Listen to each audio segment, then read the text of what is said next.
ونستعينه ونستغفره ونؤمن به ونتوكل عليه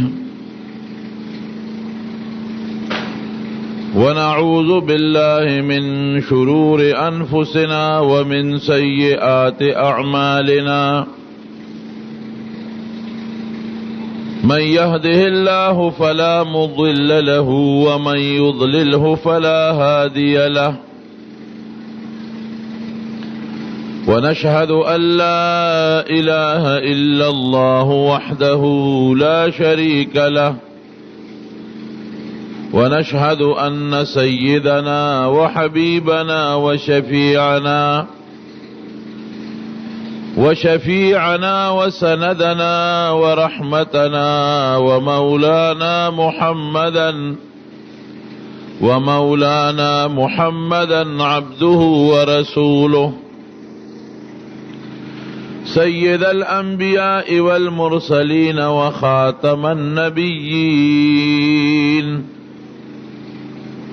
وعلى آله وأصحابه وأزواجه أمهات المؤمنين أما بعد فأعوذ بالله من الشيطان الرجيم بسم الله الرحمن الرحيم وهذا كتاب أنزلناه مبارك فاتبعوه واتقوا لعلكم ترحمون وقال رسول الله صلى الله عليه وسلم إن الله يرفع بهذا الكتاب أقواما ويضع به آخرين وقال رسول الله صلى الله عليه وسلم أشراف أمتي حملة القرآن وأصحاب الليل. درود شریف ہوا ہے. اللهم صل وسلم على سيدنا ومولانا محمد وآله وصحبه أجمعين. زما عزتمند ورونو مسلمانانو، سرنگ چی مانا مخ کے زما محترم رور اوستاسو دے محلی دے کلی رور محترم امان اللہ امان صاحب تاسو تا خبر واضح کړه چې امستاسو په دې محله دې کندي کې د طارق حفیظ صاحب او د هغه د ملګرو په محنت او په مشقت باندې 9 کسان د قرآن شریف نه فارغ کړل. ټول وای الحمدلله. دا ډېره لویه د سعادت او د برکت خبره ده چې نن زمونږ ستاسو د اجتماع غونډه د قرآن شریف په خوشحالۍ کې ده. ګورېرونو د سوچ مقام دی. د چا وادي په هغې خوشحالي کوي، څوک پې ډنګ ډون کوي او څوک پکې پروګرامونه کوي او څوک نعتخوانان او علما راغواړي. د چا د زوی سنتي، چا کور جوړ کړي، د چا کویدنی او پاغي په مختلفو طریقو خلق خوشحالی کوي او پیسې لګي. ګوري خوشحالی اسې نه کېږي. نن زمونږ استادو دغه اجتماع او د مرګرو چې دا کم محنت کړي دي او دا غونډه جوړه کړي ده، دا په قرآن شریف خوشحالی ده. خدای دې دا زمونږ استادو نصیب کړي. نو په قرآن شریف چې سړی د خوشحالی اظهار کوي او دی وی زما بچی قرآن ازده که پہ خوشحالی کوم، زما بچی قرآن شریف ختم که پہ خوشحالی کوم، پیسے لگوم، خیرات کوم، مرگری را غونډوم. نو د خدای په کتاب او د خدای په خبرو چې سو خوشحالی کوي او پاغي پیسې لګي، رونو دا د دنیام ګټه ده او د آخرم ګټه ده. په دې الله خوشحالیږي. نو چې اوسړی الله خوشحالی، نو خوشحالی او خفګان د الله په اختیار کې دی. دا انسان به چرتم خدای خفه نه کی چې زه الله خوشحالوم، الله به ما خوشحالی، او کذا الله خفه کوم نو مهلت پر راکوي، خو بیا به مې خفه کوي. نو زمونږ محترم رور زه خو د جان محمد خان محترم په دعوت باندې زمونږ د رور ساجد خان کاکړ هغې ته ویلیو نو دوی په موږ هم احسان وکړ. موږ هم شکر گزار یو چې د دغه نیکۍ په مجلس کې او د قرآن شریف په دې خوشحالۍ کې دی موږ هم شریک کړو. او د والدینو جان محمد خان یاره د ملګرو چې د دغه ماشومانو په دغه ختمونو کم د خوشحالۍ اظهار وکړ، مینې وکړه، دوستان یې راغونډ کړل. الله دې دوی له د دنیا او د آخر برکتونه ورکړي او دغه بچي د خدای د مستقبل د مصیبتونو بیمارو تکلیفونو نه په امن و امان کې وساتي او الله دې په د مور او پلار او رشتہ داران او دا ټول قوم خوشاله او سرخرو کې. ورونو مجلس ته قرآن شریف ته نو د قرآن شریف متعلق یو څو ضروری خبرې درته کوم. قرآن شریف د الله کتاب او د الله خبرې دي، وحی ورته وایي او رب العالمین ډېر لوی د عزت په شکل د دواړو جهانو مبارک سردار محمد مصطفی صلی الله علیه وسلم باندې نازل کړي. یو سړی کوي نن خو د عقل زمانه ده، عقلیاتو پسې مونږ په منډه ترړه سر یو. یو سړی وی قرآن شریف ته څه ضرورت دی؟ ورونو قرآن شریف ته ډېر لوی ضرورت دی. یو مثال تاسو له درکوم. د انسان دا سترګې دي، سترګې د سترګه کې دننه رڼا ده او یو بهر رڼا د نور او د بجلی رڼا ده. چې دا دوه رڼاګانې یو ځای شي نو سړي ته فایده رسي. که د یو انسان په سترګه کې دننه رڼا نی، نظر چې ورته وایي، او بار نور هم لګي، سپومۍ هم لګي، چراغان هم دی، دی د دنیا د دې خوبصورتو د نقشو نه فایده نشي اخیستی.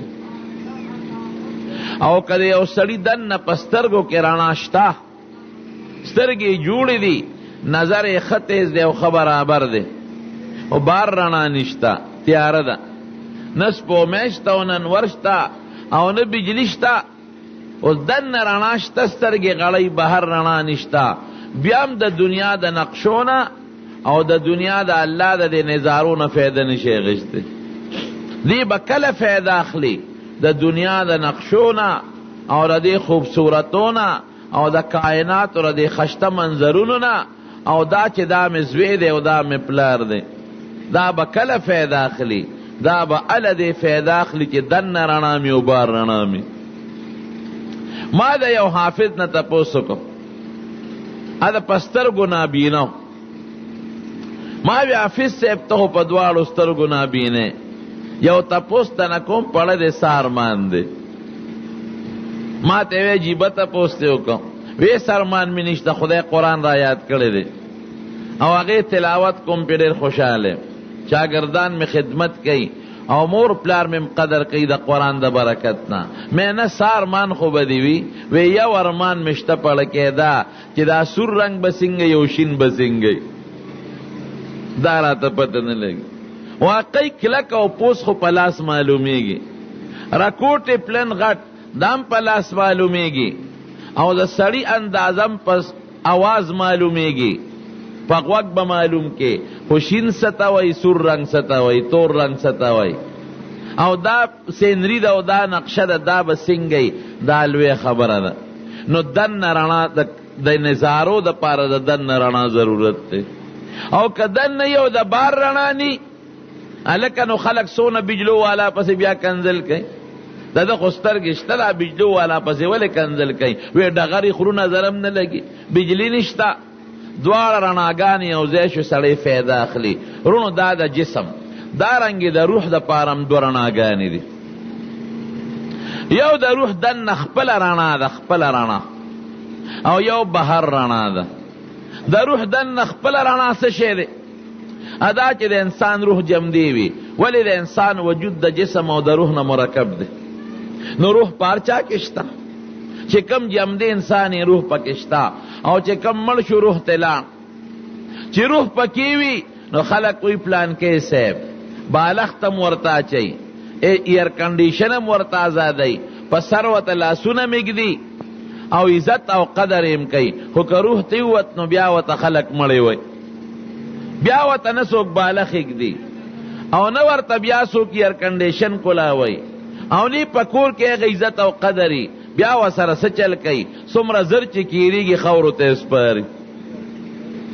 د بهر رڼا ولا ضروري ده، که دننه رڼا نی مړی به ورته وی، او د بهر رڼا څه شی دی، هغه د الله سره نسبت وحی او قرآن شریف ته ګوره. که وحی او قرآن شریف نی، داسې مثال لکه د سړي سترګو کې دننه رڼا شته او بهر رڼا نشته. شکر دی د خدای ډېر لوی فضل او کرم، ټول وایي الحمدلله چې مونږ له خدای دواړه رڼاګانې راکړې دي. روح هم زمونږ جمدی دی، مونږ په الله پیژنو، مونږ په د الله رسول پیژنو، مونږ په د آخرت لوی ورځ پیژنو، مونږ په د الله کتابونه پیژنو، او د بهر رڼام خدای زمونږ د روح د پاره راکړې ده چې هغې ته وحی وایي او قرآن شریف ورته وایي. دواړه چې یو ځای شي نو مونږ برونو فایده حاصله کو. د بهر رڼا، د روح رڼا او د بهر رڼا چې قرآن شریف ته او د رب العالمین د طرف نه وحی ده، مونږ ته به فایده حاصله شي رونو. خاص دا قرآن شریف خو زمونږ د فایدې شی شو او ډېر لوی ضرورت دی زمونږ د روح د پاره او د انسان د پاره. اوس د دې قرآن شریف یو څو حقونه دي. دی له خدای قرآن شریف نه دی را لېږلی چې مونږ پې قسمونه خورو، دی له نه دی را لېږلی چې مونږ یې ښکلو، دی له نه دی را لېږلی چې مونږ ورله خشته رومال جوړ کړو. دا ټیک ده چې قرآن شریف ته ګورې دی کې هم ثواب دی، که رومال دی ته تو که دی کې هم ثواب دی، که دی ښکل که په دی کې هم اجر دی، او که عزت دی وله ورکه په دی کې هم اجر دی، او که دی خپل زړه کې پورې دی ونیوه دی کې هم اجر او ثواب دی. خو وروڼو نازل کړی الله ګورې دی له نه دی. یو څو حقونه د قرآن شریف دي درته بیانو. لومبی حق دا دی چې مونږ ورباندې ایمان وړو، او شکر دی دا حق مونږ ټولو پوره کړی دی. دا الله په کتاب په قرآن شریف زمونږ او ستاسو ایمان دی، ټولو وایي الحمدلله. ایمان سمانه څنګه چې خدای پاک د ټولو پیغمبرانو کمالات پر رسول الله مبارک ختم کړی دی، او د ټولو صفتونو خشتو صفتونو شخصیت الله رسول الله مبارک پیدا کړی دی، او د پیغمبرانو خاتمه په کړی د رستو بداغه نه پس بل پیغمبر ناراضي، او دومره ښکلي صفتونه شاعر وی لا يمكن الثنا كما كان حق بعدس خدا بزرگ تو یہ قصه مختصر وی کستا مناسب چې کم صفت ته غنشم ذکر کوله، خو صرف دومره بویم چې د الله نه پس په ټول مخلوق کې ډېر لوی عزت او ډېر لوی مقام لري.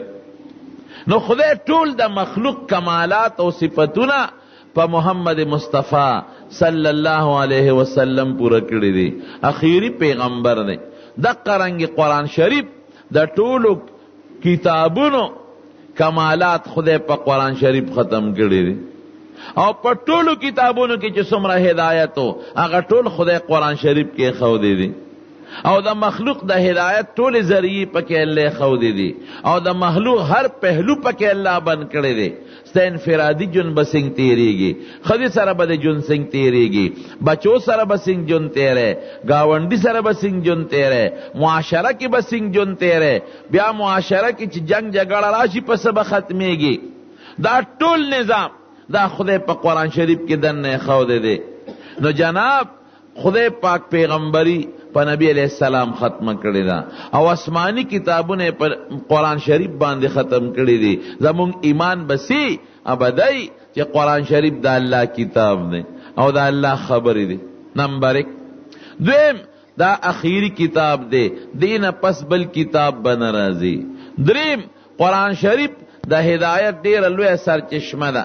حضور پاک مبارک فرمائی څوک چې هدایت د قرآن شریف نه بغیر په بل کتاب کې لټای وې دې به گمراهي ګوره. د خیر او د نجات ذریعہ به زمون قرآن شریف د الله کتاب، او مونږ به دا منو چې امت ته څومره هدایت رسیدلې ده، او څومره رڼا د هدایت رسېدلې ده، دا د چا د برکت نه، د قرآن شریف د برکت نه. نو یوه خبره ده چې موږ به په قرآن شریف ایمان لرو، او شکر دی دا حق موږ ټولو پوره کړی دی. ټولو وایي الحمدلله. دویم حق د قرآن شریف څه دی؟ او ورونو ګورې دام درته ویم، دام د الله فضل دی. ګورې په قرآن شریف د ایمان که نه داسې نه ده، د خدای فضل. که موږ په روس کې پیدا وې، څنګه ښکلې شکلونه به مو، ازادي به وه، لیکن موږ به خدای هم نه منه، قرآن شریف خو څه کې خدای به هم نه منه. که چین کې پیدا وې، د دنیا منډې ترړې هر څه به راته فراهم، لیکن موږ به خدای نه ونه، قرآن به هم نه منه. که موږ په امریکا کې پیدا وې، انګلینډ کې پیدا وې، جرمني کې، جاپان کې پیدا وې، کیدی شي موږ عیسی علیه السلام ته خدای وې، موږ به ګوتم بت ته سجدې کولې، او موږ به بوتانو ته سرونه لګول. زموږ دا تندې چې الله ته لګي، دا سر چا پیدا کړی؟ جواب راکړه الله. او چا ته په سجده لګي؟ الله ته. دا د چا فضل دی؟ دا د الله فضل. په مسلمان وطن کې پیدا کړو، او د مسلمان مور او پلار نه پیدا کړو، او مسلمان معاشره کې مسترګې غړولې دي، او جماعت سره خوا کې نږدې کور دی، او کور کې د الله قرآن پروت دی. دا د خدای فضل دی. ګورې رونو، دا په تور شکل او په سپین شکل نه ده، دا د الله فضل او د الله کرم. یو سړی وینځه واغشته چې ذهن کې دا خبره کینی، او وینځه نیک او د شپې عبادت کو پاسېده، دا لګیا د خپل منځ کوي، دا مولا چې دی مالک دی راویښ شو، او حیران دی دی وینځې ته چې ګوره پخوا وینځو نه به خلکو ډېر خدمت هم اغوښته، ټوله ورځ زما خدمت وکړي، د شپې ګوره الله ته مونځ کې څه نیکه ښځه ده. نو دا وینځه چې کله تهجد خلاص کړل، نو دعا یې کوله، لاس یې پورته کړ، وی یا الله، وی ستا چې ما سره کومه مینه ده، خدای د هغې مینې په خاطر خدای ما خو وبخه او ما جنت ته بوزه. نو دا مالک ورته وی وینځې غلطه شوې. وی ولې؟ وی تا څو وی؟ تا دا وی چې الله چې ستا ما سره کومه مینه ده د هغې په خاطر. نو تا ته څه پته لګي چې د الله د سره مینه شته او که نشته؟ هر چا ته خپله مینه معلوموي چې زما فلانکي سره مینه شته، دا پته نه لګي چې د هغه را سره شته که نشته. نو تا ته څه پته لګي چې د الله را سره مینه شته که نشته؟ داسې وایه چې یا الله زما تا سره کومه مینه ده، تا ته خپله مینه معلومه ده، نو الله د هغې په خاطر زما دا سوال قبول کا. او وینځه ورته وی نه حضرت ټیک مې ویلی دي. وی تا ته څه پته لګي چې د الله را سره مینه شته؟ وی که ما سره د الله مینه نه وې، نو ستا غوندې به کټ کې اوده پرته ومه، دا چې په نیمه شپې را پاسولم او ځان ته ادرولم او سجدې ورته لګوم، دا د دې دلیل دی چې د الله را سره محبت او مینه شته. داسې ده که نه؟ الله اړه کې واچوي که چې خوږ خوږ پرېږده، اله اودس وکړه، اله مونځ وکړه. الله تاسو اړه کې واچول چې جومات کې د قرآن شریف مجلس او پروګرام دی، جومات ته لاړ شئ. دا زړونو کې اچول څوک کوي؟ رب العالمین کوي. قرآن شریف کې الله فرمایي یمنون علیک ان اسلموا. حضور پاک ته بعضې خلک رالل، جی زه ګورې مونځ کوم ښه، جی ستا د وجې نه زکات مې م ورکړه، دا مې م وکړل، دا مې م وکړل، داسې ګډوډ خلک هم پکې. رب العالمین قرآن شریف کې فرمایي یمنون علیک ان اسلموا، دی پتا د مسلمانۍ احسان راړی. قل اوایا ورته ای پیغمبره لا تمنوا علی اسلامکم، په ما د خپلې مسلمانۍ پرځونې احسانونه وانړوئ. ګورئ دا څه کوئ؟ بل الله یمن علیکم ان هداکم للایمان، الله وی زمې احسان قبول کې چې د دنیا سره او سپین کافر مې پرېښودل او د ایمان رڼا مې ستا په سینه کې واچوله. ټولو وایي الحمدلله. دا د خدای فضل دی. دولت څه شی دی؟ مال څه شی دی؟ بچی څه شی دی؟ کلاشنکوپ او دغه څه څیزونه دي، دا خو درنه پاتې دي. اصل زندگی د قبر الله سره مخامخ کېږي، ابه دې په ایمان خشته کېږي. رونو ګورئ بچی به دې په ایمان خشته کېږي، مال به دې د ایمان د وجې نه په کار راځي. خدای دې زمونږ ایمان نصیب کړي. نو دا د خدای فضل دی چې په قرآن شریف زمونږ ایمان دی. خدای زمونږ په اړه کې د قرآن سره مینه پیدا کړې ده. بچی ورته کېناو، خدای زمونږ په اړه کې د قرآن سره مینه پیدا کړې ده. رومال ولا خشته جوړو، سینې پورې نیسو، ښکلو یې، او عربی جبه دا گوره سو پی پیگیم نا ترجمه تیم خلق کینی بچے وقف کی مدرسے تے لے علم پہ کئی حالانکہ ظاہری پہ کسے پیدا نشتا ظاہری فیدہ منگ دی پیسے و تو دولت توایو اخیرت کے فیدہ دا نورو لنبے حق دا دے چے قرآن شریف ایمان او دا دا خود فضل زمونگ دا ٹولوشتا بیا ٹولو آئے الحمدللہ دیم حق سدے اگا دا دے چے منگ پا قرآن شریف عملو کو عمل دا بنیادی خبر دا خدای پاک قرآن شریف کی فرمائے اقیم الصلاة منزو کے چے منگ منزو آتو الزکاة زکاة ورکے چے منگ زکاة ورکو للہ علی الناس حج البیت من استطاع الیہ سبیلا سوک کے بیت اللہ ترتلو طاقت دری حج لدلارش بہا حجو او در رمضان روجے من شہد منکم الشہر فلیصم ہو چی در رمضان روجیو نسو دا وعدی پابندیو کی کم سڑے چے دا وعدی پابندی نے کئی قرآن شریف کے اللہ ہوئی دا خسڑے نے دی دا وعدی پابندی کوئے زنا مکوئے لا تقربوا الزنا انہو کان فاحشتا وساء سبیلا بچی مواجنے جم دے لونے بکافر و خخولے لا تقتلوا اولادکم خشیت املاق نحن نرزقهم ویاکم ان قتلهم کان خطئا کبیرا ما شمان وجنے ڈوڑے بسوک ورکی وی تالم ز ڈوڑے در کو موستاد بچولم ڈوڑے ورکو زمارون دا قرآن شریف احکامات تی گاونڈی سر بخسولک کے دا مشر بقدر کے دا مور پلار بقدر کے و بالوالدین احسانا خسولک بکے قتل و قتال بنکے جگڑی بنکے کنزل بنکے دا پا قرآن شریف عمل نے خدا دی زمون عمل پہ نصیب کی دریم حق دا قرآن شریف سر تلاوت چی منگے تلاوتو شکر دی دا حقم شتا دمر تلاوت پا مخدز مکہ دا قرآن شریف چی سمر لستون کی دی پا مخدز مکہ دا یو کتاب نشتا دیر لوی تلاوت دا قرآن شریف کیے گی او ډیرو خلکو ته یاد دی قرآن شریف حافظانی دی اغیه سمر تلاوت کئی 15 کاله مخکې مې یو رساله کتا اقوام متحده 2004 کې مې غالبا کتلی وه نو 6 کاله وشو اقوام متحده یو سروے کړی وه او یو ریپورټ یې شایع کړی هغې کې لیکلیو چې په مخ د ځمکه د مسلمانانو د کتاب د قرآن شریف نن سبا 2 کروڑ حافظان دی ما دا دی غلط لکلی دی ٹک تاغوی خپل سروے کړی دا لیکن اتمانزو تاغی ندی راغلی چې جماعت په جماعت ګرځېدلی چې څومره حافظان دی میرې ته غزګي ته او ډیرې ته او شورګرې ته او نیموړی بابا ته هغوی نه دي تللی دا هغوی د کم ځای نه جمع کړي دي دی د مدرسو نه اغشتی دي لکه مثلا وفاق المدارس یو اداره ده هغې نه معلومات کړی چې تاسو وګورئ تاسو د مدرسو نگرانی کوئ چې څومره حافظان دي دارنگی پا انڈیا کے دارنگی پا سعودی کے مسلمانانو ملکنو کے کافرو ملکنو کے دا اغوی سروے دا اغی ظاہر تکتلی دی تا زما خپل اندازہ دا چه انشاءاللہ دا قرآن شریف حافظان دا بدل سو دا 1 کروڑو نمزیاد دی مدرسی سمر دی اغی دا سروے کردن اور رابطة العالم اسلامی دا دا مسلمانانو یو د ټولی دنیا په سطح باندې انټرنیشنل یو د مسلمانانو یو کمیټي ده هغې دا سروے کړې ده هغې وایي چې په مخ د ځمکه 1 کروڑ 15 یا لکه مدرسې دي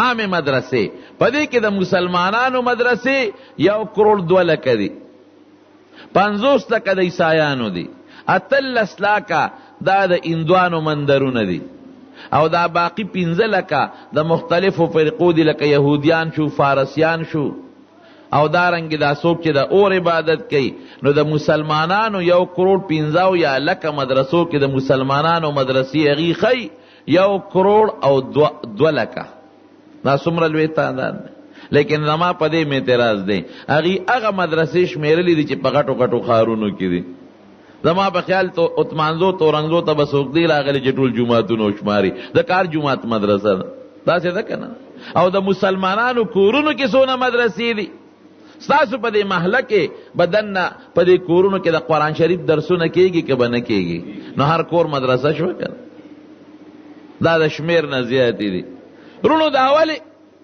دومره جماعتونه او دونه مدرسې او دومره حافظان د قرآن شریف دا ولی دا الله د مسلمان پړه کې د قرآن سره مینه پیدا کړې ده. ما یو کتاب کته مرحوم شاه فیصل د سعودي بادشاہ تیر شوی دی او بیا چا شهید کو د 1200 کالو په عمر کې د قرآن شریف یاد کړم او د سعودي غوندې ملک بادشاہ دا عمر بشیر د سودان چې کم بادشاہ دی نیک سړی دی دام د قرآن شریف حافظ دی. د بادشاہانو په زړونو کې د قرآن شریف مینه الله چولې ده. او سخ کال زمون په مدرسه کې یو ماشوم حافظ شو. زه داسې حیران شوم ما ته مخکې نه پته نه وه. د طالبانو دستاربندیم کوله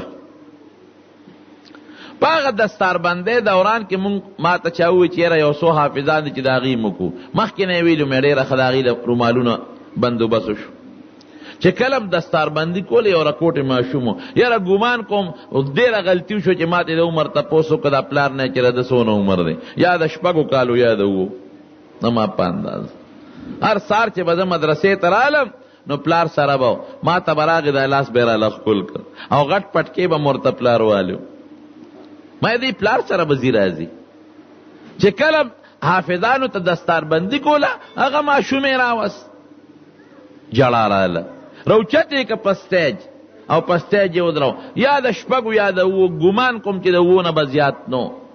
ورونو دا د قرآن شریف برکت دی که نه دی؟ وایه اوس شاه اسماعیل شهید رحمت الله علیه 6 گھنٹے کې قرآن شریف به ختمه 6 گھنٹے کې علماء په اعتراض وکړه وی 6 گھنٹے کې ته قرآن شریف ختمه 6 گھنٹے کې خو قرآن شریف حضور پاک مبارک نے او صحابی تپوس وکړه وی صاحب زه قرآن شریف په څونه عمر کې خلاص کوم. زموږ علما لیکي چې 40 ورځې کې به قرآن شریف خلاصې دی حق دی د تلاوت 40 ورځو نه که دې پس که نو حق دی دا نه. بعضې علما وایي نه 7 ورځې کې به ختمې ځکه 7 منزلونه د قرآن شریف که 7 ورځې کې دې ختم نه که نو حق دی دا نه. دا لږ سخت قول دی او حضرت امام ابو حنیفه رحمت الله علیه ته منسوب دی او قول چې نه کال کې خلاصوه که کال کې دې ختم نه که نو حق دی دا نه که دا لږ آسان دی. څوک وایي میاشت کې خلاصوه که میاشت کې دې ختم نه که نو حق دی دا نه که ځکه سپارې یې 30 دي. یو صحابي د حضور پاک نه تپوس وکړه وی زه زر زر لوستی شم وی ښه 7 ورځې کې به خلاصې وی حضرت د دې نه تیز لوستی شم وی ښه 3 ورځو نظر به قرآن نه ختمې. هغه ډېر کوشش وکړه د 3 ورځو نظر یې وله د ختم اجازت ورنک. نو په شاه اسماعیل شهید صاحب خلکو اعتراض وکړه وی ته څنګه 6 گھنٹے کې ختمې. حضور پاک خو صرف یو صحابي له د 3 ورځو اجازت ورکړی دی د 3 ورځو نه د کمې چالم نه دی ورکړی. هغه وی داسې کار دی چې زه به قرآن شریف درته شروع کم او تاسو ورته غوږ کښېږدئ که مې ختم که ټیک که نی نو ستاسو خبره ټیک ته بیا به دا دعوه نه کوم. د دهلی په جامع مسجد کې ورته علمام کېناستل او قاریانم حافظان چاته چې یاد و هغې ورته په یادو غوږ کېښو او چاته چې یاد نو هغې قرآن شریفونه راواغېشتل. د مازدیګر منځ شو او د الحمدو نه شروع وکړه او ماښام بانګ یې نو ویلې چې والناس دی قرآن شریف ورسه ټول وایي الحمدلله. دا د قرآن برکت شو که نه شو؟ یو ځل په یو مجلس کې په لاره روانو مولانا عبدالحی صاحب رحمه الله یو خبره وکړه وی مونږ سره په دې مجلس کې داسې کس شته چې هغه د مازدیګر او د ماښام په منځ کې قرآن شریف ختمولی شي. خلکو یې صاحب دعوه دې ډېره مضبوطه وکړه. دا څوک دی؟ شاه صاحب ته اشاره وکړه نو مازدیګر مونځ یې وکړه او بیا روانو په سفر او د ته وی شاه صاحب دا تلاوت د شروع کا وی یو بل کلی ته د ماښام مانځله لا نور رسېدلی چې قرآن شریف یې والناس ته ورسو. دا کرامت تر دې بزرګانو. دا خدای پاک بعض انسان ته آسانه کی لکه حضرت داود علیه السلام متعلق قرآن شریف کې راځي او حدیث کې مرازي الله ورته د زبور لوستل آسان کړي او ډېر ښکلی اواز داود علیه السلام له الله ورکړی. رب العالمین قرآن شریف کې فرمایي چې داود علیہ السلام به تلاوت کو نو مارغانو به مور سره لګي اوازونه به کول او د غرونو به مور سره اوازونه کول یو چغار به ورسره. او داسې ورته حضور پاک فرمایي د زبور وینا الله آسانه کړې وه، وی چې سا چاته وی چې په دې اس باندې زین واچوه دا راته برابر کا او زه پې سورېږم چې په سفر روان شم. نو چې سړي به زین را واغېسته او اس به زین کو نو ده به بیا زبور خلاص کړی، دا هغه ته الله آسانه کړې وه. او حضور پاک مبارک چې آواز به خشته وی لکه تعالی خو خدای پاک داسې ښکلی آواز در کړی دی لکه د داود علیه السلام د آواز په شان دی. نورونو د قرآن شریف لوستل دا مستقل حق دی او د مسلمان په کې خدای پاک دا مینه پیدا کړې ده. نو چاته خدای پاک یادولو مینه پیدا کړې دی یادی، او څوک لګیا دی په قرآن شریف کې دنې تلاوت کوي. څومره تلاوت د قرآن شریف کېږي ځای ووایه. په مخ د ځمکه داسې کتاب شته د قرآن نه ما سوا چې دونه لوستلی کېږي لکه زمونږ قرآن نشته. په جوماتونو کې سار مازدیګر، په مدرسو کې د حفظ مدرسو کې دورونه څومره دي، په کورونو کې جینکې څومره دي په تلاوت کې. قسم دی چې د دنیا خشته ښکلې نعتخواني او یو نعت یو ځل وی او دوباره وی او بیا په درې باره وی، خلق وی لکه امان الله امان صاحب چې د بل نعت تم یاد دی او که دا یو دی را ټینګ کړی دی. لیکن د قرآن شریف یو صورت تلاوت چې یو سړی کوي او دوباره کوي او درې باره کوي، چېته څوک پې تنګ شوي دي؟ منافق که بیا پې تنګېږي، مسلمان به پې نه تنګېږي، خوند به ورکوي. د روس بادشاه خروشیف، دا خروشیف تلو مصر ته. هغه زمانه کې د مصر بادشاه جمال عبدالناصر، جمال ناصر به ورته خلکو. نو د یو مشهور قاري تاسو به نوم اورېدلي قاري عبدالباسط، دی په مصر کې پیدا و، جون دی ټول مصر کې تیر کړی دی او آخر کې بیا کویت ته تللی دی، کویت کې مړ دی. خشته آواز الله ورکړی. دی خپل تاریخ کې لیکي چې کله دا خروشیف راغی نو وی مونږ هم بادشاه راوغوښتو، دا معززین راوغواړي چې د بار میلمه راشي. ډوډۍ برابر شو، یو طرف ته د مصر د روس بادشاه هغه سره خپل وفد دی او بل خوا وی مونږ یو مسلمانان. وی دی کې د جمال ناصر د روس دی بادشاه ته وی چې صاحب کدی خوښه یو کلام درته واورم. وی واوره. وی ما وی چې دی خدا بادشاہان یو بل ته دا سورنا مرنو دا قصې پسې اورئ کن د میرا ولی ګډی، څوک د خټکو ډانس کوي او څوک د پنجابیانو او څوک د سندیانو. دا مشهوري خبرې دي. وی مې چې دی کې بم دغه څه لوبه به کېږي. وی دی کې ما ته جمال ناصر اشاره وکړه چې عبدالباسط د قرآن شریف تلاوت شروع. وی دا تیار نوم تلاوت ته. مې چې خو کافر دي، روسیان خو قرآن څه کې خدای نه مني. وی دا قرآن شریف تلاوت میں شروع کو. وی مالے دون خوان راکا دومره خوان او ډیر شوق سره میں شروع کو. وی ماوی چې خدایا نور کله هغه خلق ستا تلاوت اوري چې ایمان په دې قرآن وی، او نن هغه خلق ستا قرآن اورېدو ته متوجه دي چې دا قرآن خو څه کوي چې خدای هم نه مني. ډیر په شوق مې وکړه. وی جړا راله. وی په جړا کې مې आवाज بند شو، تلاوت بند شو. وی چې مخامخ میو قتل، وی د روس هغه بادشاه خروشیف او داغه چې څومره وفد د ټولو جړل.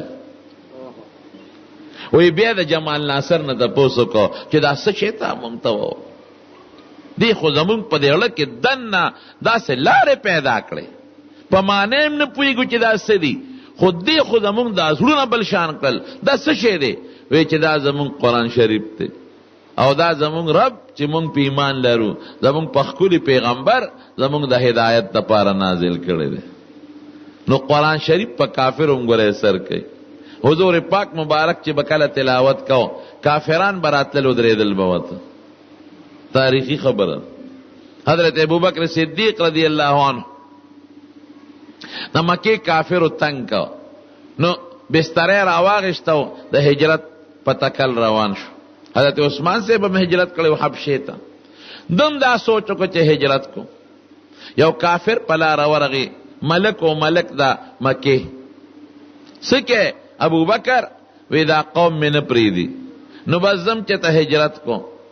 زید ابن دسنه د هغه نوم و. وی نه ابوبکر ستا غوندې سړی سوال نه پیدا کیږي چې تا خلق وشړي. ته خو د کونډو رونډو یتیمانانو خدمت کې او خلکو سره ښېګړې کې، دین ستا خپل زمون خپل، راځه څوک به هم درته غږ نه کوي. هغه کافر چې د مکې په ملکانو کې او ملک و مشرو په نورو مشرانو وګرځېد، ابو جهل او امیه او عتبه او شیبه، ابو سفیان رضی الله عنه، دا دغه خلکو باندې ابو سفیان هم دغه وخت کافر په هغې وګرځېد. وایي داسې کار دی ابوبکر هجرت کوم راوست، ښه سړی دی، ماشومانو هم خیال ساتي، مشرانو هم قدر کوي، زمونږ میټینګونه او جرګې هم پې درنې وي. داسې سړی دی ولې زمونږ د وطن نه لاړ شي، یو ځي حبشې ته، زمونږ مکه به د ښو خلکو نه خالي شي. ما راوست او ما امن ورک، څوک به ورته غږ نه کوي. د کافرو سرداران ورته څه وایي؟ وایي داسې کار دی مونږ دته غږ نه کوو، خو د خپل کور نه بار ځان لره کوټې جومات کې جوړ کړی چبوتره، او دی په هغې لګیا دی د خپل کتاب لولي قرآن شریف. نو ده به جړل ابوبکر صدیق، نو وی چې زمونږ ښځې او بچي په لاره تېرېږي ورته ودرېږي، نو مونږ یریږو چې هسې نه زمونږ ښځې بچي چېرته ګمراهان نه شي، مسلمانان نه شي. مسلمانۍ ته خو بیا ګمراهي د ده په دین نه شي. دی پوهې که چې دا خپل منځ او دا تلاوت د کور کې دن نه کوي، مونږ ورته غږ نه کوو. هغه لاړ هغه کافر چا چې امن ورکړی و، وی ابوبکر داسې کار دی، یو شرط به زما منې چې دا تلاوت او دا منځ به د کور کې، دا خلک یریږي چې زمونږ بچي او ښځې د قرآن اوري، نو مونږ یریږو چې دا مسلمانان نشي. وی ټیک شو، دا شرط منظور دی، دا چې ته ویه امن دې را کړی دی. سمودی په کور کې دننه مونځ کو، بس پرېږدې د خیر ضرورت نشته. سمودی په کور کې دننه مونځ کو، خوند یې ورنه که، بیا راووت د کوڅې مخې ته چې کوم حجرې وه او کوم ځای و، په هغې کې بیا هغه خپل تلاوت شروع کړو. د مکې کافرانو ښځې لونه او بچي به راتلل او ابوبکر ته به ودرېدل، او حضرت ابوبکر چې به قرآن تلاوت کو نو جړل به. بخاري شریف کې حدیث هغې ورلل، هغه چې کم کافر امن ورکړی زید ابن دسم، هغه ته یې ویې سړي د حد نه تجاوز وکړه ابوبکر، یا خو یې پوهې که چې دننه خپل منځ کوي او خپل قرآن لولي، او که داسې نه کوي نو بار یې مونږ نه پرېږدو، ځکه مونږ یریږو داسې په خوند او په شوق تلاوت کوي، یریږو چې زمونږ ښځې بچي مسلمانان نشي. او هغه ابوبکر ته ویې شرط خلاف ورزي دې کړې ده، یا ما ته خپل امان واپس که، قوم پیشه او ته پیشه، او یا به کور دننه تلاوت کې بار به نه کې. حضرت ابوبکر ورته څه وایي؟ وایي قسم په خدای زما په زړه کې الله قرآن اچولی دی، او وړه مې دا غواړي چې بهر روزم او زه دې خلکو ته واورم چې واورئ دا قرآن په دې کې څه دی، او که ته خپل امان واپس غواړې نو ما تا ته خپل امان واپس که، ما له د الله او د رسول امان کافي دی. لویه حلقه د کافرو د حضرت ابوبکر د قرآن د وجې نه مسلمانه شوې ده.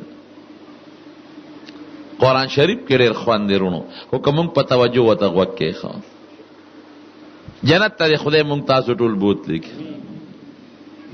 جنتیان چې کله جنت ته داخل شي، الله به ورته قسم قسم نعمتونه ورکړي.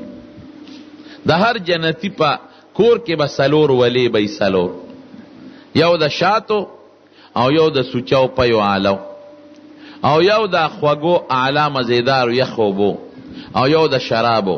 او د جنت شراب دا به نه نشه پیدا کوي نه به سردردی پیدا کوي، ابه داسې مشروبي لکه د لذت لپاره خلک د انګورو د اوبس کې جوس کې.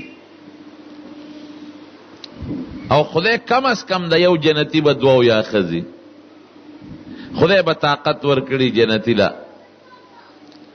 او بیبیانې به یې څونه خشتی. حدیث پاک کې راځي رسول الله مبارک فرمایي وی خوبصورت انتها بی، داسې خشته بی چې د دې په نلي کې دننه کم مغز د بار نه بخکاري، او چې اوبس کې نه به په دې ګړګړو کې بار نه ښکاري، شفاف بی. لکه بعضې د تسبو دانې مزیداري وي، نو تسبو هغه تار پکې د بار نه مخکاري. خوراک به څنګه دی به په کټ کې ملاستی، او چې کم شي ته زړو شي هغه خوراک به له خولې له راکوشي. انزل پکې نشته چې دا خیرن دی یا سپری پې شوی د انزل غواړي، د دې ضرورت پکې نشته. سخاوالی پکې نشته، چې دا ګنیسخه میوه ده چې کومه میوه راوشو کوي فوراً به د هغې په ځای بله میوه زرغونه شي. جامې به سینګی د انارو د بوټو په شان بوټي به څه به د انارو وي دننه او پکې دانې وي او څه به د جامو بوټي د جامو شکل به د انار وي چې دی هغه انار رامات کی او ماتی کی جوړه به د ریخم وروځي وا بیچی. جنت کې لوګه نشته تنده نشته بیا د اوبه خلک ولیس کې دا ډوډۍ ولې خوري دا به د خوند دپاره لکه باید سړی موړي او بیا هم خوراک خوري او تندې نی او څوک شربت ورکي تږي نه او د خوند دپاره اسکي او جامې به هم خیرنېږي نه لکه اوس هم بعضې خلکو جامې خیرنه نی خاصې د خوند دپاره جامې اچوي دې ښځو ته نه ګوري چې ودونه یې څو جوړی جامې جوړی چې د پردي کلي کې واده شپږ جوړی دی جوړی نو خیرنېږي نه وایي دا یو مې د اومې ده او دا یو مې د میلمنو ده او دا یو مې د خپې ارتې ده او دا بله د خپې تنګې ده ټول مال ښځو خوړه خفه کېږي د سړي خپل وادي یو جوړه ځان نه جوړه کړي او د ښځې بچه ته پردي قام کې وادي هم بله سپېنځلس جوړی ما تپوس وکړم دا ولې زما یو ماشومه لور ده څو جوړې مې بچې را دومره جوړې څه کې یو کاپي ده که نه ما ته بابا دا یو چې واغوندم نو ایسار له بیا دا ناغوندم خلک ګوي چې دا خو یې پرونه چولې ده مې یو لیش دی په دې پوهېږي د ښځو دا یو عادت دی او بیا چې ډوډۍ ورته کېږي نو هغه قیمتي جوړه به او روجي په لمن کې یا په لوپټه کې واچوي پیو شرموي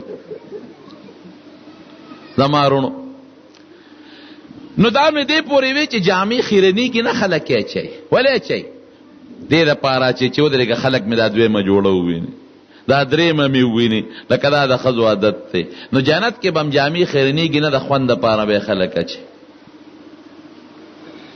حضور پاک نه صحابه یو ځل تپوس وکړو وی په دنیا په دې ولو کې خو دننه خټه مې او کاڼي م پکې د جنت په ولو کې خټه کاڼي شته وی یو خټه به مشک او زعفراني او کاڼي به زمرد هیرې لال جواهراتي دا به د جنت په ولو کې دننه وی دوړه پکې شته وی یو دوړه م پکې شته خو هغه دوړه هغه خوره به زعفراني نور پکې نشته او رڼا به جنت کې نور نشتا او شپه پکې نشتا همیشه بروزي غم پکې نشتا تکلیف نشتا یو بل سره بغض حسد نشتا ټول بداسي لکه د انسان یوړو او چې څه پکې غواړي ملاویږي ولهم فیها ما تشتهي انفسهم ولکم فیها ما تدعون څه غواړي وړه کې د څه تیریږي هغه به ملاویږي. نو زمونږ طالبان خصوصا د افغانستان بعضې ملکو علاقو او زمونږ د پاکستان د بعضې قبایلي علاقو طالبان هغوی د نسوارو بلد دي وی جنت کې به نسوار ملاویږي که نه برغی پکې شته د نسوارو د ټکولو که یا هغه ټکېدو والا سټکي والا مشین یو ځل اخبار لیکلي په 400 کې دروازې 15 منه نسوار خرڅېږي ما د چا هغه اخبار د طنز نه وخو وی تاسو کلي کې خو 15 منه خرڅېږي مې بنوالو نه هم تپوس وکړه هغوی پکې لاچي او بادام اچوي لاچي او بادام یې په سوټو او شرمول نسوار خو سوټه ده ما نه طالبان تپوس کوي زه ورته اکثر وایم خفه کېږئ مه تاسو کې هم بعضې بی نسوار ښه شی نه دی نو طالبان وی څه دم د سره نشته د نسوارو چې راته وښیي چې مونږ پې خدای د نسوارو نه واړئ مې ما سره داسې دم دی چې هغه دم د استعمال که بیا به نسوار نه کوې بیا څه شی دی مې د چرګې سوټي ته ګوره که نه دغه شی دی خولې نه چوتو کې دغه شی ته جوړ شو دغه سوټه د سړي په خوله کې پرتی خدای هم د نسوارو نه واړوه که څوک یې کوي په دې ژبه مونږ څوک یادو جواب را الله درود شریف د چا پې وایو رسول الله مبارک او د قرآن تلاوت پې کوو که نه کوو نو دې کې ګنده چې دی غټ دلیل دی اسراف کې پیسې دی لګي غاښونه حضور پاک وی مسواک مګه چې غاښ دې صفی خوله دې صفی نو ته په نسوارو ګنده کې او بیا بوی هم د خولې نه ځي اوس شکر دې مخکې رواج ډېر و اوس څه ګزاره کړې ده سوشل سیزونه رالل که نه دې سره دغه شو غټ غټ ډبي به جومات مخې ته به لاول ډبې راویسته نو د سپلای کې به ومنډه د جومات به ما د یو سړي دا نسوار څنګه دي مې دا خو ستا د دلیل نه پته ولګېده ستا نه پته ولې چې ښه شی نه دی ویې څنګه مې دا یې سپلای کې ولې ومنډل خو جومات ته د وړو نو که نه نو ښه شی نه شو که نه زما رونو نو طالبانو یې نسوار به پکې که نه ځکه لکه چې څه تېرېږي جنت کې میلاویږي نه جنت کې به ګندګي نه قڼه شته نه سترګو چخه شته نه لاړه شته او نه پکې دا ګنده څیزونه شته زړه کې به د دې سوال نه راځي ستا زړه کې بعضې څیزونه به تېرېږي نه لکه د یو سړي پلار په دوزخ کې د کافر دی دا زړه کې به دا نه راځي چې دله سپارش وکړي حضرت ابراهیم علیه السلام پلار دی آزر دی به فرشتې جهنم ته روان کی ابراهیم علیه السلام به الله ته سوال وکړي الله تا خو ما ته ویلو چې زه به دې نه رسوا کوم او دا خو زما غټه رسوایي ده چې زما پلار دوزخ ته غورځېږي ایو خزي من خزي ابي وی الله به درته وي سر پورته کا سر به پورته کی وی اوس سر ښکته کا نو هغه پلار به خدای پاک د ده د یو څښا حیوان په شکل بدل کی او په ګندګۍ کې لړلې به دی به ترې نفرت وکړي ابراهیم علیه السلام وروسته به شي فرشتې به یې د خپو نه ونیسي او په دوزخ کې به یې وغورځوي دونه نفرت به الله د ابراهیم علیه السلام د آزر نه د پلار نه پیدا کړي چې دی به بیا سوال نه کوي چې خدای جنت ته یې بوځه نو بعضې څیزونه به د انسان په زړه کې نه تېرېږي لکه د بچي پیدایش چې زما زوی دې وشي دا به د چا په زړه کې نه راځي پردی ښځې ته کتل پردی ښځې ته نظر کول دا به جنت کې نه راځي نورونو جنت کې به خدای دې مسلمانانو له او نیکانو له بالخصوص د داسې نعمتونه ورکي ما لا عین رأت ولا اذن سمعت ولا خطر على قلب بشر نه غوږ اورېدلي نه په سترګو لیدلي کېږي او نه چا زړه کې تېرېږي خدای دې زمونږ او ستاسو نصیب کړي دا جنتیان به خدای پاک یو ځای کې راغونډ کړي الله به دې تپوس وکړي جنتیانو څنګه یې خوشحاله یې که نه او الله خوشحاله یې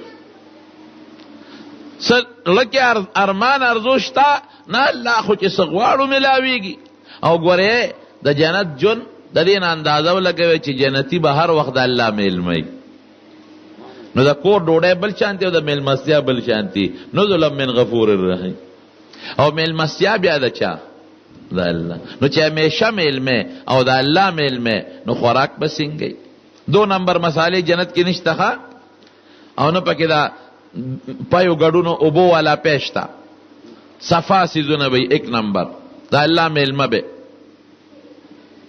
جنتیانو پړم سارمان شتا نه الله خو چې څه تېرېږي میلاویږي وی نه یو خوشحالي پاته دی به سوچ کې چې بسي نو رب العالمین به ورته وي چې خدای خوا ګوره نو دی به څوک د نور په ممبري او څوک د زمرد او د قسم قسم جواهراتو په کرسو بناستی نو دی به وګوري نو الله به وویني الله به تخپل دیدار وکړي وجوه یومئذ ناظرة الى ربها ناظرة الى ربها ناظرة خوشحاله به الله تبکتون کی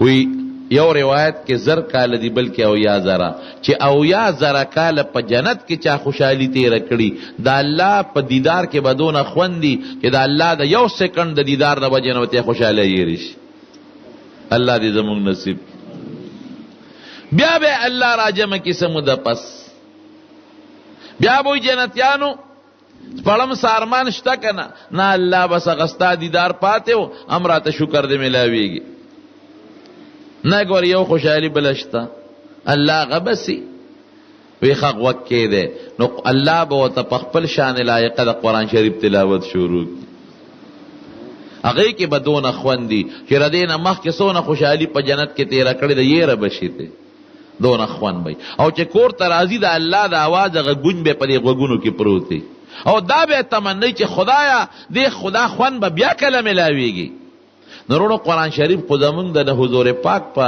امت لپاره نازل دی د آدم علیه السلام او د موسی علیه السلام او د عیسی علیه السلام د امت لپاره خو نه دی او نور کتابونه لیکن تلاوت به الله پاک ټولو کوي ګوره هم به آدم علیه السلام او موسی علیه السلام او عیسی علیه السلام هم داغي امتیان بوري نو که قرآن شریف کې خوان نو د یو نعمت په حیثیت به الله په خپل ذات پاک لایق شان سره په جنتیانو ول تلاوت کو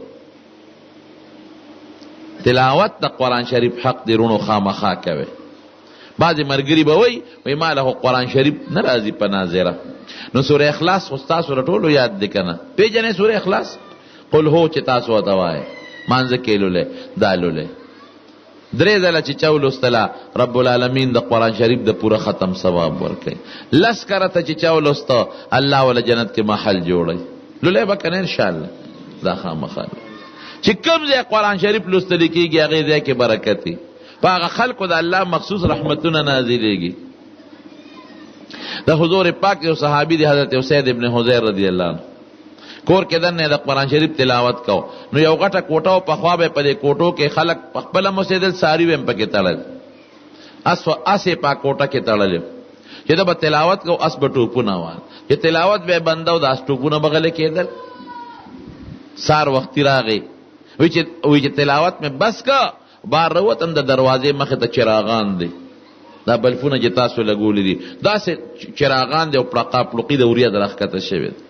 سارے حضور پاک تعالی وی او سیدا وی ولې تلاوت بندو، وی سیب هغه اس به ټوپونه جوړ کړل او یاریدم چې اس نه پړیوش لې زما پس ویخ پې کې نه رخ پوته مې زویودو، وی سیب تلاوت مې بند کړ.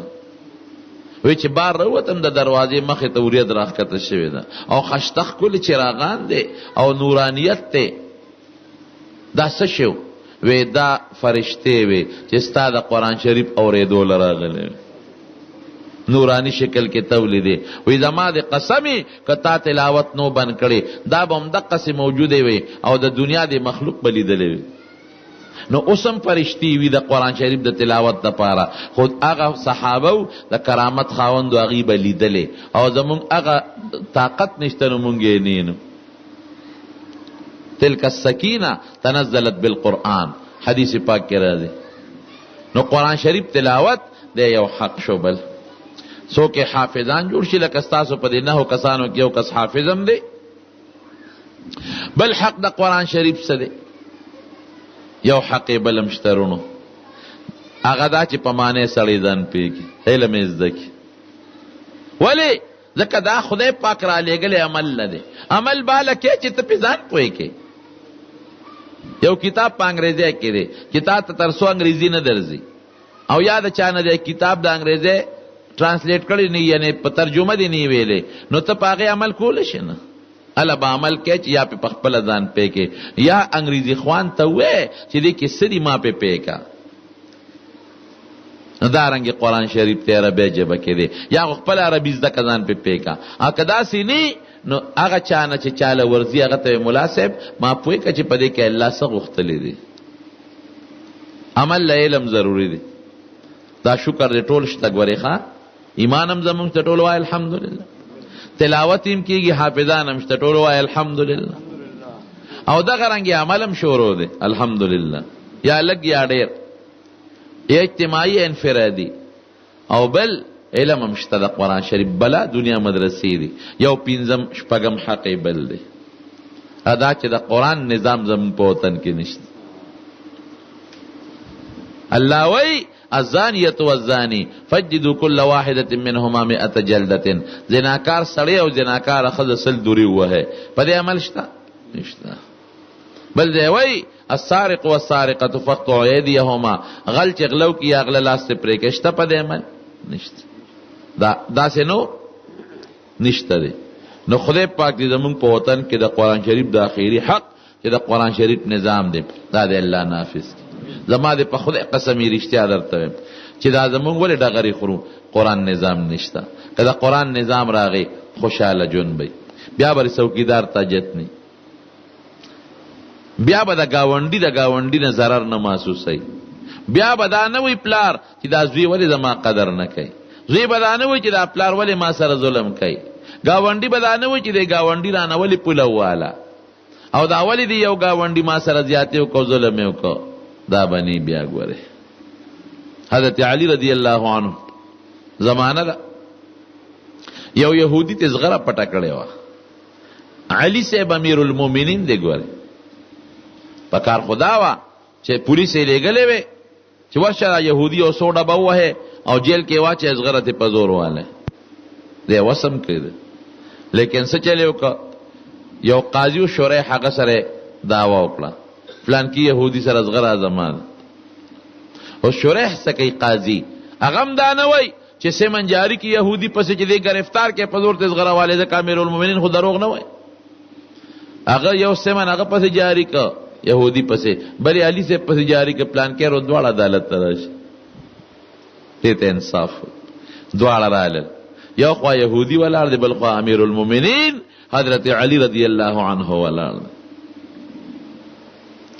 وای چې علي صاحب ته وی شریح قاضي وې ستا څه دعوه ده وې د سره اصغر او دا زمانه یهودي ته وی دا اصغره هغه وی دا زمانه وی ګواه راوړه دا قاعده چې مدعي به ګوان پیش کړي او که مدعي سره ګوان نی نو چې چا باندې دعوه شوی مدعي غله به قسم ورکړي علي صاحب ته وی ګوان راکا وی ښا وی دا ما سره دا یو زوی دی حضرت حسن دې مې ګواه دی او دا یو مې غلام دی دا مې ګواه دی وی غلام خو تا ذات کړی دی نو دا ګوی بدل قبول کړم خو د زوی ګوی خو د پلار د پاره نه قبلېږي وسرونو تاسو نه تاسو کوم حضرت حسن غوند شخصیت چې ګواوی دې کې شک شته د حسن هغه خلده چې رسول الله مبارک بخولوله قسم په خدای رسول الله مبارک کولول یو ځل حضور پاک په وګ کړی دی په دې وګوې ناست حضرت حسن یو سړی راغی وی لکه وی سپوی وی پاجیبه سورلی کې په حضور پاک سوري حضور پاک سوي وی ټیک د چې مرکب سورلی مزیدار ده خو شاه سوارم ډیر مزیدار او حضور پاک بوله شونډه خولولې نو چې کوم شونډه حضور پاک مبارک کول کړی دي هغه نه به دروغ راوځي لیکن قانون د شریعت داسې نه دی ورته پته و چې حسن دروغ نه وای رښتونه دی قانون دا دی چې د زوی ګوی د پلار د پاره نه قبلېږي وی بس داسې کار دی چې بل ګواشته وی نه بل خو نشته وی خنو حسن رښتیا وی تم رښتیا وی امیر المؤمنین د حضور پاک زومې مرګري خلیفه خو بهر کې قانون د شریعت داری د قرآن او د سنت چې د ګوی نه قبلېږي دا میرات کړه زغره يهودي ته پاتې شو یهودی چې یو قتل دی مقام تا قاضی ته وای په سیب زما فی غواړم وی داسې قانون چې امیر المؤمنین ز په یو ځای ودرولې شو عدالت کې او انصاف فیصله وشوه ځکه هغه سره ګواه مضبوط ګواه دی خو شریعت کې برابر نه دی ولا دی رد کا وی دا اصغره د ده انده اصغره ولا ورکا اصغره ولا ورکړه او باس ما ته کلمه شهادت او قاعده دین قبلهم یهودی په عدالت کې مسلمان شو حضرت علی سے بغزغر واغشتا وی دا ستا اسلام په خوشاله کې ستا زیر شو خوشالي دي شو قرآن او حدیث کې د پیغمبر او د الله په نظام کې چې خدای کم نظام بندل خوښ کړي او د خدای رسول نو دې کې دلیل تاجت چې دې کې بدمون خیر دا یو حق پاتې دی خدای دې یوازې پاکستان نه پټوله دنیا د قرآن او د حدیث جنډو چته کې نورونو د قرآن شریف د مجلس متعلق د اوسو خبرې مې درته عرض کړې او د قرآن شریف د حقونو ذکر مې درته تاسو ټول خوش قسمت یې چې تاسو محله کې نه کسان دا دي ګور یو حافظ او باقی د ناظره دی قرآن شریف زده او حافظ صاحب او دا هغه مرګري هغه مهنت وکړه او خپل بچی راولې رونو قرآن شریف په زده کې ګور حضرت عیسی علیہ السلام پلار تیرېده په امام رازی په تفسیر کبیر کې بسم الله فضائل کې لیکلي دي په یو لار تیرېده او قبر کې انسان ته عذاب ملاوي ده واپس راتوم هغه قبر کې هغه انسان ته خوشحالي ملاويږي جنت کې ده الله ته رجوع کړه الله اوس خو مې دا قبر وال پیغمبر تک قبر کشف کیږي اوس په دوزخ کې پروت اوس چې اعظم په جنت خوشحالو کې پروت دا ول ودا سړی چې مړ شو دی ګناګار او عذاب شروع شو او ردنه خزه په امید کې حامله پاتې شو د مرګ نه پس د یو بچی پیدا شو بچی رو لویدل او د تخوازاب ملاوي ګناګار اوس لک سات مخ کې مور هغه ماشوم بو ته استاد ته کېنو چې د تورات یا بل کتاب هغه زمانہ کې جسو شروع استاد ورته وی قاری سے وایا د الله پنوم شروع کو مو وایو بسم الله الرحمن الرحیم د الله پنوم شروع کوم هغه الله چې ډېر مهربان دی او ډېر رحم خاوند دی نو استاد ورته وی وایا ماشوم مو د الله پنوم شروع کوم هغه الله چې ډېر لوی مهربان دی ډېر رحم کوونکی دی الله وی مال حیا راله چې دنه کم بچي پیدا دی هغه زمانو مخله وزر دل عذاب ورکم فرشتو ته مې حکم او عذاب ته بن کې او جنت ته ولېږي نو چې ستانه کم بچي پاتې او د قرآن شریف تلاوت کوي یا علم کوي بل ته رسي یا حافظ دی رونو تب قبر کې پروت او داغي بدل الله التفاده درکوي دا ثابت خبرې دي. خدای دې زموږ ستاسو د اجتماع قبول کړي. دغه 9 ماشومان بچي دا د پروردګار خپل والدینو ته رشتہ دارانو ته نیک عمل صالحان لوي کړي. او قاری صاحب چې کوم مهنت کړی دی الله دې ول داغه ثمرات او برکات ورکړي. خدای پاک په دې محل د خپل رحمتونو باران وکړي. خدای زموږ په ځل کې د قران مینه واچي. خدای قران سره محبت نورم زیات کړي. چا چې دا پروګرام جوړ کړی دی یا خیرات اراده دی کړی دی، خصوصا زموږ روډ جان محمد روډ صاحب او داسې نور مرګري حاجی صاحب دی، خدای ته ول داغه برکتونه اجرونه په دنیا او آخرت کې ورکړي. کم مرګري دومره کثرت تعداد سره د جمعات ته اجتماع کې د قران شریف د خوشاله لپاره رالل، خدای ته مون خوشاله کړي. خدای د رسول الله مبارک د لاس د حوض کوثر وبم نصیب کړي. دا غي د جنډې لاندې جنت ته بوتل کړي. او زمون بچي حافظان او عالمان کړي. خدای زمون بچي د لوپرونو ساتي. خدای زمون پزړه کې او زمون د بچو پزړه کې د دوستانو رشتہ دارانو پزړه کې د قران مینه سیوا کړي. خدایا زمون مشرانو بخي. څوک چې جمدی سپینګری مشران ته دراز عمرونه نصیب کړي. او زمونږ کشرانو ته د اسلام او د ایمان هدایت نصیب کړي. خدای زمونږ په عمرونو کې برکت واچي، رزق کې برکت واچي، اولاد کې برکت واچي. خدای که څوک مریضان یې کورونو هسپتالونو کې ته ول شفا ورکړي. د دنیا او د آخرت خیرم نصیب کړي. دا جمعات چې د چا جذبه کړه او چا پکې عبادت کړي دا او څوک پکې مهنت کوي او څوک د بجلی بل ورکړي، خدای ټول لا دې اجرونه او برکتونه په دنیا او آخرت ورکړي. بیا د سوال کو زموږ حاضر جمع قبول کړي او خدای پاکه د قران په برکتونو موږ منور کړي. رب